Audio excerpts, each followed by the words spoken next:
Welcome back to part 2 of our Inspire Fireside chat with Mr. Sunil Sinha.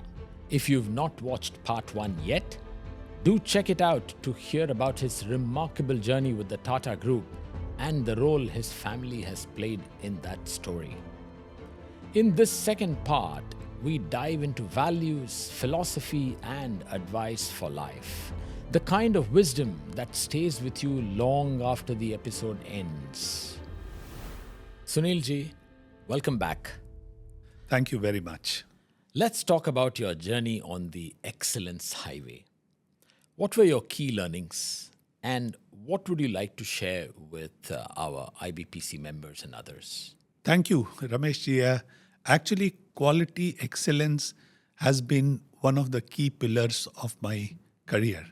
And I was fortunate to lead one of the signature programs of Mr. Ratan Tata, which was known as Tata Business Excellence Model, TBEM. And under this program, every Tata company was supposed to adopt or embark on an excellence journey.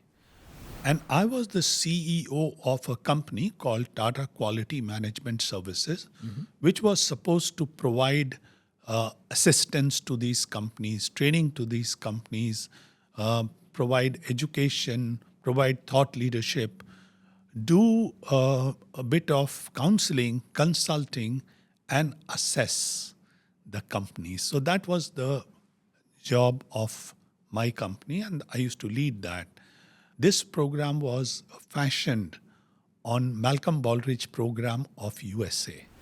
I was invited on the board of Malcolm Baldrige to share how Tatas have implemented this program globally. The daughter of Malcolm Baldrige, who initiated this program, she visited India, and she was so enamored by how Tatas have implemented her father's signature program. And she gave me this medal. This is a Leadership in Excellence award that I got from Malcolm Baldrige.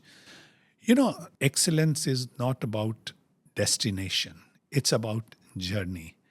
And I always believe that excellence is a race without a finish line. Once you embark on the treadmill, then you keep running. And the day you stop, excellence will bleed out of the organization. So excellence has to become a habit. Sunil ji, we all learn from those who have mentored us. Who mentored you, and how have you thought about carrying it forward to those that you are mentoring? Very interesting question. I never had a designated mentor, but I was very fortunate to have worked with very, very inspiring leaders. Someone like Mr. Ratan Tata, when I was leading his signature program, Dr. Jamshed Irani, who was the CEO of Tata Steel. And I worked very closely for a very long time with these people. And I think the best mentoring is by observing these people, by seeing what decisions do they take and what goes behind taking those decisions. So when I talk to youngsters, I always tell them what and why. So you know the reason behind taking the decision. So I think my learning, my mentorship was from people with whom I worked, and I was fortunate to have worked with such people. As far as my mentoring is concerned, I'm not sure today's youngsters, they need any sort of mentoring. But whenever they come to me, like when my daughter comes to me, we discuss a lot, open-ended, give her options that these options are there for your decision. These have this implication, this has this implication, but you choose what you want to do. So That's a consultative approach. Yes. Yeah. But at the same time, I see that in today's changing world, long-termishness is eroding very, very fast. And T20 cricket is becoming very popular. Text messages are taking over the letters. So, we are moving in a very fast environment. I think life is not about T20 cricket. It has to be like a good old test match, 5 day where you toil, where you run hard yards, where you leave the good balls, where you know how to defend and how to become aggressive. Yeah. And you don't win in 1 day test match, you win in 5 days.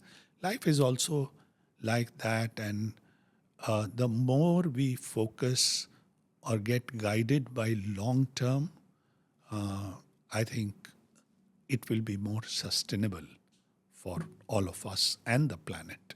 Let's do a little time travel.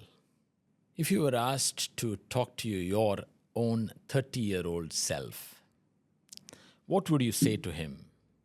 Not about what to do, but about how to be. A professional at 30 years is a very interesting time, because at that age, the professional has achieved something in life, and yet they are not reached a stage where they have developed wisdom or where they need to stop learning. And so sometimes at this stage, when you have some early successes, one develops sort of hubris. And I have gone through this. So I would like to tell myself that, stay humble, keep learning. And at this age, you have also learned a lot. And one should not get into a trap of, I know what I know. It's better to stay in the space, I know what I don't know, so that you can keep learning. Indeed. Very difficult, but very necessary too. Sunilji, how has your definition of success changed over the years? If I reflect back at the start of my professional journey, anything which was sort of personal achievement, I was treating it as success. For example, you got a new customer, you won a new business. In the shop floor, you improved the productivity. These are all personal, little achievements. And that was my understanding of success. I think somewhere in the mid-career, when I started working for quality, where my success depended on success of my clients. So the focus shifted from me to making others succeed. So that was my mid-career success definition. I think now at this stage, I look at success by seeing how I can raise the quality of life of others, or how I can raise any institution to a next level. So it is not about me at all. Now it's all about others and how I can make the impact in making others. That's very altruistic, Sunilji. And on that note, if I may ask you this, if we were to meet you 5 years from now, and I'm sure we will, what might you be doing that would pleasantly surprise us?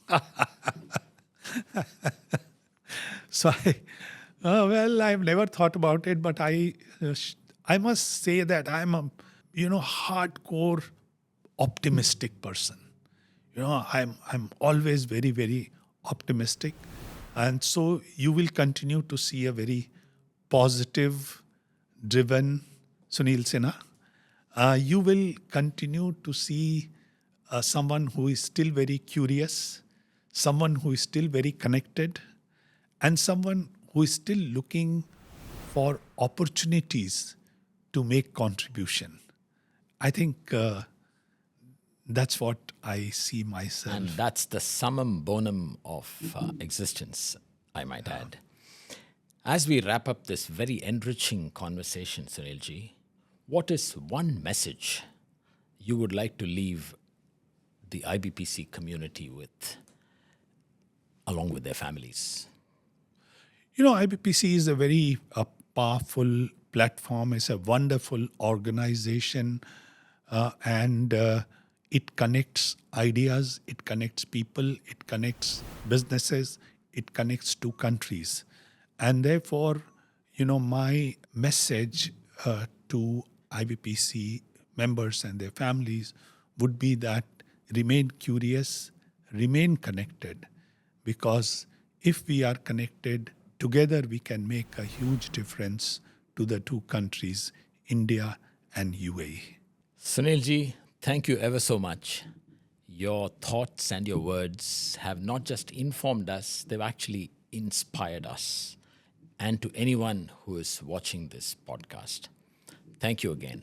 Thank you so much for this lovely conversation, and I do look forward to having more in future. Indeed. Thank you. And to all of our viewers, thank you for being part of this conversation. We hope you found something here that speaks to you and stays with you. Until next time, from all of us at IBPC Dubai, stay inspired.